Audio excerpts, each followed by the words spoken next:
کا خطبہ۔ تحریر حضرت مولانا پروفیسر محمد یوسف خان صاحب حافظہ اللہ تعالی، شیخ الحدیث و ناظم تعلیمات، جامعہ اشرفیہ، لاہور، پاکستان۔ الحمدللہ، ہر طرح کی حمد و ثنا اللہ ہی کے لیے ہے جو زمین و آسمانوں کو پیدا فرمانے والا ہے۔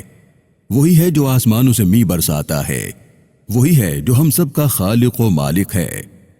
میں گواہی دیتا ہوں کہ اللہ کے سوا کوئی الہ نہیں، وہ واحد ہے، اس کا کوئی شریک نہیں۔ میں یہ بھی گواہی دیتا ہوں کہ حضرت محمد مصطفیٰ صلی اللہ علیہ وآلہ وسلم اللہ کے بندے اور اس کے آخری رسول ہیں۔ بعد ازاں اللہ رب العزت نے جہاں ہمیں اپنی زندگی، کاروبار، ادارے اور انسانوں کے درمیان زندہ رہنے کے جو اصول سکھائے، ان اصولوں میں اللہ رب العزت نے انسان کو اوقات کی تقسیم بھی سکھلائی، اور اس کے ساتھ ساتھ دو چیزیں اللہ رب العالمین نے ہمیں عطا فرمائی جن کے ذریعے انسان اپنے وقت کی پیمائش کرے گا۔ سورہ رحمان میں اللہ رب العالمین ارشاد فرماتا ہے، چاند اور سورج دونوں حساب کا ذریعہ ہیں۔ کیلنڈر میں ایک سال کے اندر 12 مہینوں کی تقسیم بھی اللہ رب العالمین نے خود مقرر فرمائی ہے۔ چنانچہ سورہ توبہ میں ارشاد فرمایا، بے شک اللہ کے نزدیک مہینوں کی گنتی 12 ہے، اور پھر فرمایا کہ اس میں 4 حرمت والے مہینے ہیں۔ جب آسمان و زمین کی پیدائش ہوئی تھی اس وقت اللہ رب العالمین نے مقرر کر دیا تھا۔ ایک اور جگہ ارشاد فرمایا، یہ لوگ آپ صلی اللہ علیہ وسلم سے حرمت والے مہینوں کے بارے میں پوچھتے ہیں کہ وہ کون سے 4 مہینے ہوتے ہیں، تو آپ کہہ دیجئے کہ اس میں جنگ کرنا، قتل و قتال کرنا حرام ہے۔ بخاری شریف کی حدیث مبارکہ ہے کہ نبی صلی اللہ علیہ وسلم نے اس آیت مبارکہ کی تفسیر کچھ یوں فرمائی کہ وہ 4 مہینے رجب، ذی قعدہ، ذی الحج اور محرم ہے۔ اب یہ جو ہمارے ہاں ہجری کیلنڈر ہے، اس کا حساب چاند کے ساتھ ہے، اس لیے اس کو قمری کیلنڈر بھی کہا جاتا ہے۔ اس وقت کے حکمران حضرت عمر فاروق رضی اللہ تعالیٰ عنہ کے دور میں حضرت عثمان غنی رضی اللہ تعالیٰ عنہ کے مشورے پر ایک کمیٹی بنائی گئی، جس پر اس کیلنڈر کو اسلامی تاریخ کا حصہ بنا دیا گیا، اور یہ کیلنڈر نبی صلی اللہ علیہ وسلم کے ہجرت سے شروع ہوتا ہے۔ آپ کو حیرت ہوگی کہ نبی صلی اللہ علیہ وسلم جس سال دنیا میں تشریف لائے اس وقت دنیا کے مختلف علاقوں کے اندر 12 کیلنڈر چلتے تھے۔ مشہور مصنف اور سیرت نگار قاضی سید سلیمان منصور پوری رحمہ اللہ کی کتاب رحمت للعالمین میں ایک صفحہ ہے۔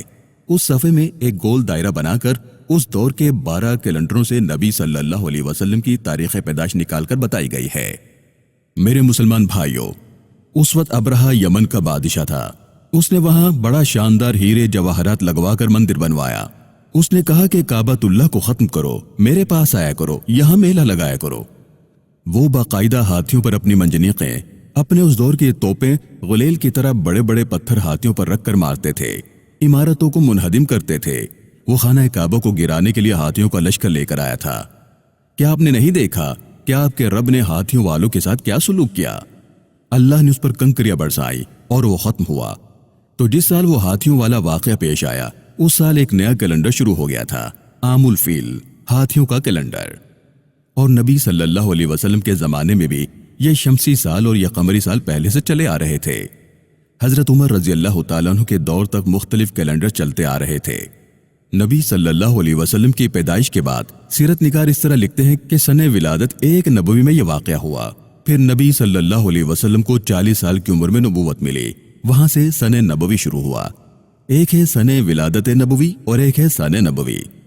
پھر نبوت کے 13 سال بعد یعنی 53 سال کی عمر میں ہجرت کر کے تشریف لے گئے، اس سے ہجری کیلنڈر شروع ہوا۔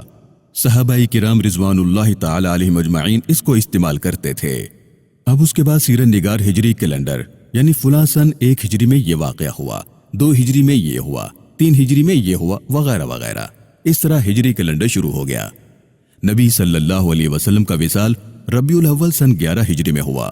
اس کے بعد حضرت عمر رضی اللہ تعالیٰ عنہ کی خلافت میں پھر مشورہ ہوا کہ مسلمانوں کا ایک کیلنڈر ہونا چاہیے جس میں ایک حکومت چلے تاکہ کسی بھی قسم کے اختلاف یا احکامات کو سمجھنا آسان ہو جائے۔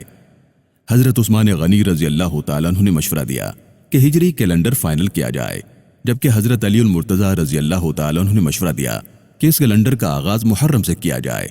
چنانچہ محرم اس وقت پہلا مہینہ بن گیا، وہاں سے پھر اب تک ہجری کیلنڈر ہی استعمال ہوتا چلا رہا ہے۔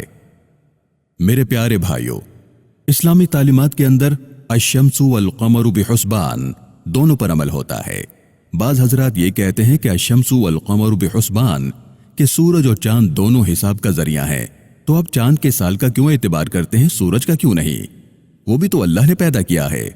اس کا جواب یہ ہے کہ جو عیسوی سال ہے اس کا تعلق سورج کے ساتھ ہے، اور اس کو کوئی غیر اسلامی یا غیر شرعی نہیں کہتا، یہ بھی اسلام اور قرآن کے مطابق ہے۔ نبی صلی اللہ علیہ وسلم جب پیدا ہوئے اس وقت سن 571 عیسوی اور اپریل کا مہینہ تھا، اس وقت یہ کیلنڈر چل رہا تھا۔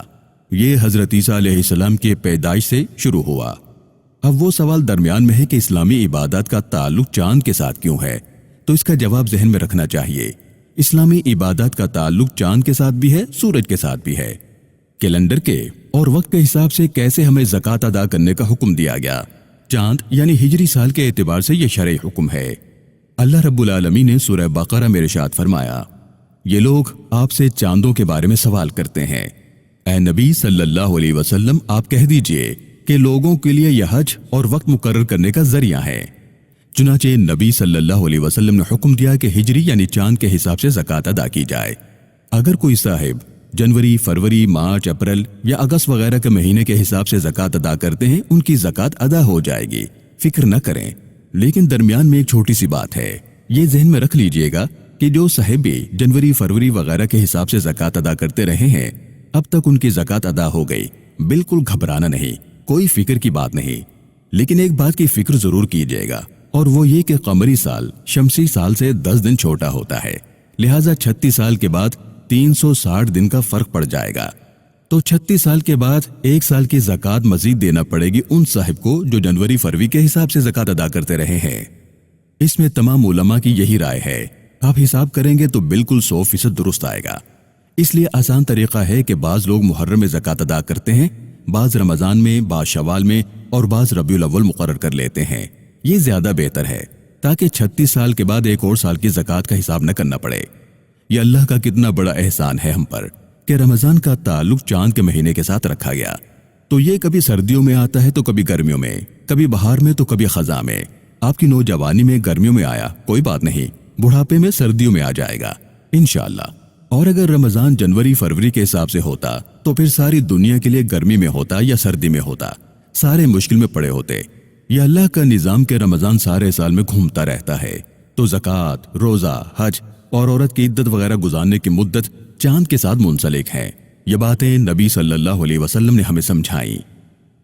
میرے مسلمان بھائیوں، ایک عبادت اللہ تعالیٰ نے ایسے خود مقرر فرمائی کہ جس کی ٹائمنگ سورج کے ساتھ ہے۔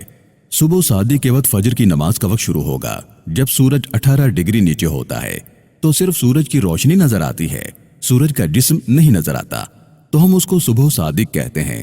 پھر جب اس کی گول ٹکیا طلوع ہوتی ہے تو اس کو ہم کہتے ہیں کہ سورج طلوع ہو گیا، اب فجر کا وقت ختم ہو گیا۔ زوال جب سورج بالکل سر کے اوپر ہو اور مغرب کی طرف جانے لگے اور انسان کا سایہ پاکستان میں مشرق کی طرف جانے لگے، بس ذرا سا سایہ ہو جائے تو اس کو زوال کہتے ہیں۔ اب ظہر کا وقت شروع ہو گیا، تب تک رہے گا جب ایک انسان کا سایہ 2 انسانوں کے مقالات کے برابر نہ ہو جائے، یعنی 1 فٹ چیز کا سایہ 2 فٹ کے برابر یعنی دگنا، یعنی 2 مثل سایہ ہو جائے۔ یہاں سے عصر کا وقت شروع ہو گیا، ظہر کا وقت ختم ہو گیا۔ اب یہ رہے گا سورج غروب ہونے سے پہلے تک، یعنی دھوپ کے پیلا ہونے تک۔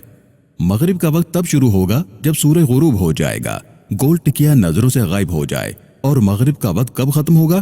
جب سورج کے غروب ہونے کے بعد وہ سرخی اور سفیدی مغرب کی جانب بالکل ختم ہو جائے، یعنی اندھیرا چھا جائے۔ اب مغرب کا وقت ختم ہو گیا اور عشاء کا وقت شروع ہو گیا۔ عشاء کا وقت کب ختم ہوگا؟ جب صبح صادق ہوگی، سورج 18 ڈگری پر ہوگا۔ آپ نے غور کیا کہ اللہ نے 5 نمازوں کا آغاز اور انتہا کا وقت سورج کے ساتھ رکھا۔ اچھی طرح اطمینان رکھیے گا کہ سورج اور چاند کے چلانے میں کسی سائنسدان کا کوئی کمال نہیں ہے، یہ اللہ کا نظام ہے۔ اور آپ کو حیرت ہوگی، اور جب آپ دونوں کو گہرائی سے مطالعہ کریں گے اور علم الاوقات یعنی اسٹرونومی کو پڑھیں گے، جن حضرات نے مطالعہ فرمایا بہت اچھی طرح وہ جانتے ہیں کہ چاند کا نظام سب سے سادہ اور آسان فہم ہے، جس سے تاریخیں آسانی سے دنیا کے ہر بندے کو سمجھ میں آ جائیں۔ وہ چاند کا حساب ہے، اور چاند کے حساب میں نہ کسی دوربین کی ضرورت ہے، نہ کسی ڈائری، جنتری یا کسی کیلنڈر کی۔ آپ چاند دیکھو روزہ رکھ لو، چاند دیکھو تو افطار کر لو۔ ممکن ہے کہ آپ کے ذہن میں یہ سوال آئے کہ مولانا صاحب نے تو مصیبت بنائی ہوئی ہے، رات 12 بجے اعلان کرتے ہیں چاند نظر آ گیا، یہ تو ہمارے لیے مشکل کھڑی ہو جاتی ہے۔ چنانچہ ایک صاحب بہت بڑے عہدے پر رہے،